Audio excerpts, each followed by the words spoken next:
kitchen and warm himself on a winter's night. He was small enough, too, to climb through the larder window, though there was little food left about on the stone shelves, save an odd crust or a bowl of gruel. What food there was locked away in the cupboards, and he had to be careful that the food he was taking wasn't meant for the cook's own consumption.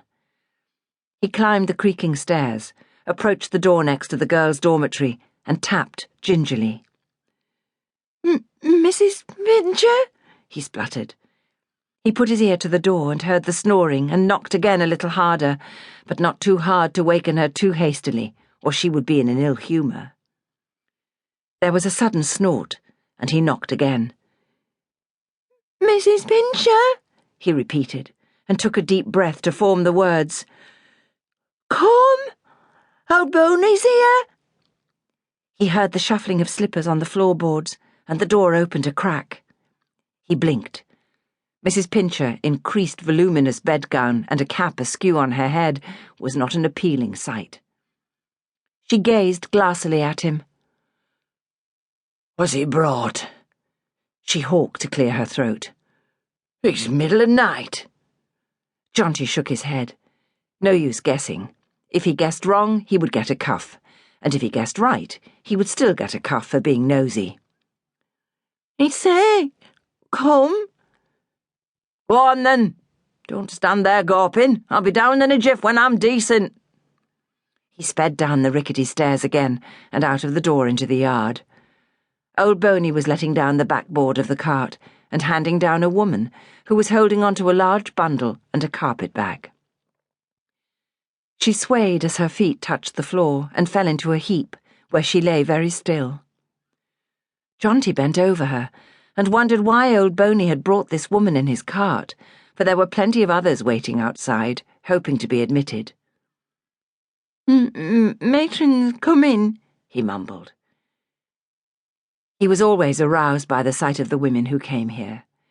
It was usually their last act of despair, and the pain of it showed on their faces, the pale, set expression of acceptance that they could fall no further.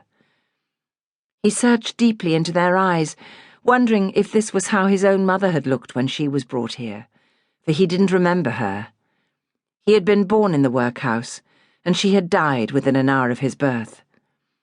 He was a workhouse brat, and knew no other life. This was his home, and because he was so useful to those in control here, he would stay, forever if need be. He had the satisfaction of security, such as it was. The woman stirred and groaned and looked up at him. "I'm dying," she whispered. "Who will look after my child?" He bent over her.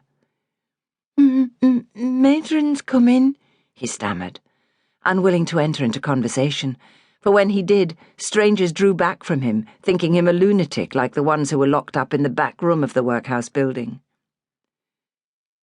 "Dear child," she said, grasping his hand. "You have a kind face. Will you take care of her for me?" Dear child? Kind face? He was astonished. Never had anyone said such words to him. Imbecile, cripple, dummy, all of these had been applied to him, but never words so sweet. He gazed at the woman, etched her fine features into his memory, and loved her. He nodded his head. Yes, he would, for as long as he could, for how was he to know if the workhouse would keep the child or send her off elsewhere? If she didn't belong in the district, she'd be shunted off to another authority. "Her name is—" The woman broke off in a paroxysm of coughing as she gave the child's name, and Jonty saw a froth of blood on her lips. The bundle beside her began to cry and pull off the shawl covering her to reveal a small girl, her head thick with dark curls and her thumb in her pouting mouth. Her mother shushed her. "Here is a friend for you, my darling. Someone to play with." She pulled Jonty closer, and whispering into his ear, pressed a small silk purse into his hand. "This is for her, when she's old enough to wear it. I have nothing else. I beg